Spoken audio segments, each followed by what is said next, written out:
पहले आपने ही अगस्त 2021 में मुकदमा दर्ज कराया था। अब आप उस मुकदमे को भी इलाहाबाद में लड़ रहे हैं, जहाँ पर आप पूरे परिसर को सील करने की मांग कर रहे हैं। जब आप अंदर गए तो किस तरीके से आपको नजर आया कि वहाँ पर हिंदू सनातन धर्म के साक्ष्यों को छिपाया जा रहा है, पीओपी के जरिए, सीमेंट के जरिए, पेंट के जरिए? देखिए, आप लोगों को याद होगा मई 2022 में कमीशन की कार्रवाई के बाद मैंने मीडिया के समक्ष एक शब्द कहा था कि हमारी कल्पना से कहीं अधिक, यानी 1000 गुना अधिक सबूत आज भी विद्यमान हैं जो हिंदू प्रतीक चिन्ह दर्शाते हैं।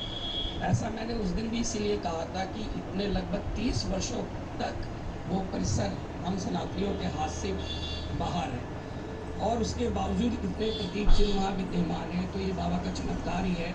और ये नंगी आंखों से भी आप कभी भी देखें उस पूरे परिसर को स्पष्ट दिखाई देता है कि वो पूर्ण बाबा आदि विशेश्वर स्वयं ज्योतिर्लिंग का मंदिर था, मंदिर है और मंदिर ही रहेगा। इस तरीके से छुपाया गया तथ्यों को क्या देखा आप लोगों ने अपनी नंगी आंखों? देखिए, जब मैं परिसर के अंदर गया और मैंने वो देखा जो दृश्य, दीवालों पे ऊपरी हिस्से में तो चूना पट्टी पेंट के द्वारा उन प्रतीक चिन्हों को हटाया जा रहा है, निरंतर जारी है, आज तक जारी है। और नीचे छेड़ी हथौड़े से इस तरह से क्षतिग्रस्त किया गया है कि बहुत हद तक उन्होंने पूरी तरह मिटाने का प्रयास किया, लेकिन उसके बावजूद आज हजारों की तादाद में, एक दो नहीं हजारों की तादाद में वहाँ हिंदू धर्म के प्रतीक चिन्ह विद्यमान हैं। तो मुकदमा भी लड़ रहे हैं पूरे ज्ञानवापी परिसर को सील करने के लिए, कल सुनवाई भी है उस पर। ये बताइए, जब आप अंदर गए तो मैं सुन रहा था आपकी आवाज़ कि आप बुला रहे हैं कैमरा मैन को, यार देखिए यहाँ पर पान के पत्ते हैं, यहाँ पर देखिए संस्कृत के श्लोक हैं, तो उनको किस तरीके से छुपाने की कोशिश की गई, क्या क्या वहाँ पर इस्तेमाल किया गया? देखिए, हर वो संभव प्रयास किया गया है जिससे हिंदू प्रतीक चिन्ह छिपाए जा सके, लेकिन उसके बाद भी पूर्ण रूप से छुपाया नहीं जा सका। और पश्चिमी दीवार जो हमारी मौजूद है आज के तारीख में, उसको तो एक अंधा भी हाथ से टटोल के बता देगा कि वो मंदिर है। वो पूरा ज्ञानवापी परिसर आदि विशेश्वर का मंदिर है, स्पष्ट है, चाहे किसी भी तरीके से कोई जा कर के देखे जी। और इस चीज को मुस्लिम पक्ष अच्छी तरह से जानता है, इसलिए उसने हिंदू प्रतीक चिन्हों को, हमारे पौराणिक ऐतिहासिक चिन्हों को छिपाने का प्रयास किया और कोशिश की कि ये मस्जिद ही बनी रह जाए। लेकिन नहीं, जब ये मुकदमा चला उस सर्वे के दौरान, लोकल कमीशन के दौरान गए, कहाँ तक मैं आपको बताऊं कि कितने प्रतीक चिन्ह थे। जब छत पे प्रतीक चिन्ह इस कैमरे में कैद भी हुए हैं सुशांत, और ये आरोप बना रखी है।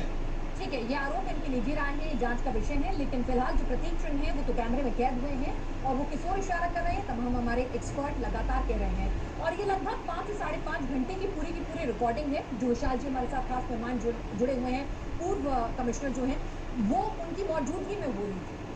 एक और रिकॉर्डिंग का एक रिपोर्ट हम अपने दर्शकों को दिखा। बिल्कुल, ज्ञानवापी के निचले हिस्से में अब तक आपने नागर शैली में बने स्तंभ यानी पिलर देखे, स्तंभ पर घंटे की कलाकृतियां देखी, उसी तहखाने में पान के पत्ते वाली दीवारें भी मिली जो हमने आपको दिखाया। और इसी हिस्से में आगे क्या कुछ मिला है जो लगातार सवाल खड़े कर रहा है। हालांकि ऐसा भी उसमें सर्वे करेगी कार्बन डेटिंग और तमाम चीजें वो किस कालखंड से मिलते जुलते प्रतीक होते हैं, तमाम चीजों का असेसमेंट होगा। लेकिन जो पहले सर्वे कैमरे में कैद हुआ वो आपके सम्मुख है, आप खुद देखिए, समझिए और विशाल जी और खास मेहमानों से भी समझिए।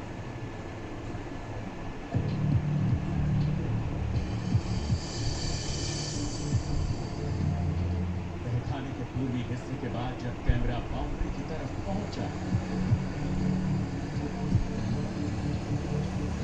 तो पान की कलाकृतियों वाली ये सफेद रंग की दीवार थी।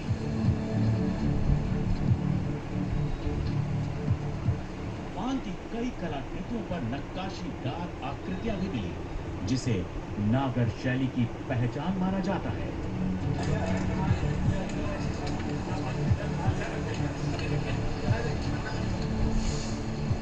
ये ज्ञानवापी की वही दक्षिण हिस्से की दीवार है जो काशी विश्वनाथ मंदिर के बेहद करीब है,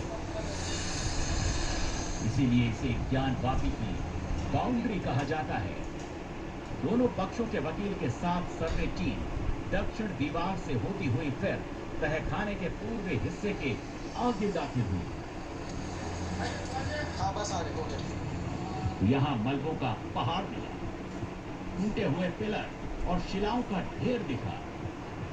ज्ञानवापी का ये तहखाना न मालूम कितने सालों से बंद था और इस तहखाने के अंदर जैसे जैसे टीम आगे बढ़ती गई दबे रहस्य खुलते गए। तहखाने में 14-14 घंटियों वाला दूसरा स्तंभ।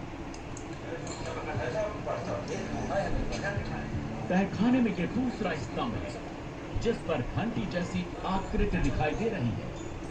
14-14 घंटियां इस स्तंभ पर तराशी गई हैं और जैसे ही कैमरा नीचे की तरफ जाता है एक आकृति पर सबकी निगाहें टिक जाती हैं।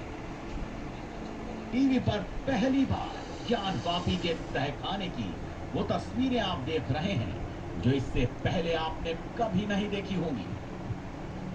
तमाम दावों, बहसों और दलीलों को सुना होगा, लेकिन पहली बार देखिए ज्ञानवापी के तहखाने में खड़ा ये स्तंभ क्या कहता है।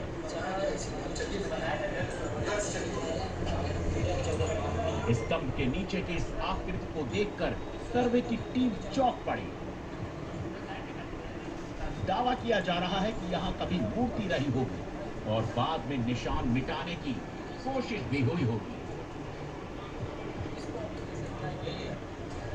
तो क्या वाकई ज्ञानवापी एक मंदिर ही है? क्या इस सर्वे में वो सारे सच परत दर परत खुलते जा रहे हैं जो न्यूज नेशन आपको आज ज्ञानवापी पर हो रहे सर्वे की संपूर्ण रील दिखा रहा है?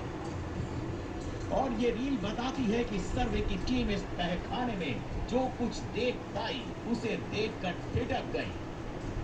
टीम के सदस्यों का दावा है कि यहाँ कभी मूर्ति रही होगी जिसे खंडित कर दिया गया होगा, बावजूद इसका निशान अभी भी कायम है। ज्ञानवापी के तहखाने में मूर्ति होने के संकेत मिलने के बाद अब ये सस्पेंस और गहराने लगा कि यहाँ और कौन से राज दफन है। तो इस राज से पर्दा उठाने के लिए कैमरा चबूतरे से होता हुआ दक्षिण की ओर घुमा।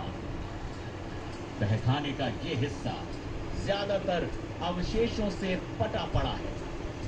यहाँ की दीवारें ऐसी हैं जिन्हें पहली नजर में देखकर ही लगता है कि इनका निर्माण एक साथ नहीं हुआ। यहाँ पर कुछ दीवारें ईंट, सीमेंट की बनी हैं, तो कुछ प्राचीन ढांचा है। यानी इस स्ट्रक्चर में 2 युगों के अवशेष नजर आते हैं। सर्वे टीम ने ये नोट किया कि यहाँ कदम कदम पर शिलाओं का ढेर जमा है। इन्हीं शिलाओं को देखती हुई गुप्त अंधेरे में बचते बचाते सर्वे की टीम आगे बढ़ी। दक्षिण की तरफ पहुंचने पर एक ऐसी दीवार दिखी जिस पर कमल का फूल स्पष्ट नजर आया। हिंदू मान्यताओं के मुताबिक पुष्प कमल को लक्ष्मी स्वरूप कहा जाता है। हिंदू मंदिरों में कमल पुष्प, कमल की नक्काशी की पौराणिक परंपरा रही है। ऐसे में ये रहस्य और गहराने लगा कि ज्ञानवापी के पाताल लोक या यूं कहें तहखाने में कमल की कलाकृतियों का राज क्या है। लेकिन ये सिर्फ एक कलाकृति नहीं है, ये कैमरे में कैद तस्वीरें बताती हैं। जैसे ही कैमरा आगे की ओर घूमता है तो एक मेहराब पर बाघ की आकृति दिखाई देती है। मेहराब पर बाघ की आकृति साफ साफ दिख रही है। ज्ञानवापी के तहखाने में बाघ की उकेरी गई कलाकृति ऊपरी बीम में दिखाई दे रही है। पहले बाघ को दिखाया।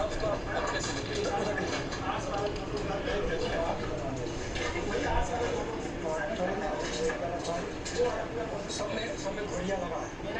बाघ के डिजाइन में लिखा अपने। ठीक है, वो एक डिजाइन जो है क्या कहते हैं, बीम टाइप का जो पत्थर है, बड़ी बीम और रैखिक कलाकृति लिख लीजिए। जिस संरचना पर बाघ की आकृति दिखती है वो संरचना यहाँ की दीवार से बिल्कुल अलग है। सामने की दीवार और छत को देखकर पता चलता है कि ये ज्ञानवापी का नया स्ट्रक्चर है, जबकि बाग वाली शिला को देखकर लगता है कि ये प्राचीन काल की निर्मित दीवार है। इसी तरह की संरचना हमें तहखाने की इस छत पर भी नजर आई।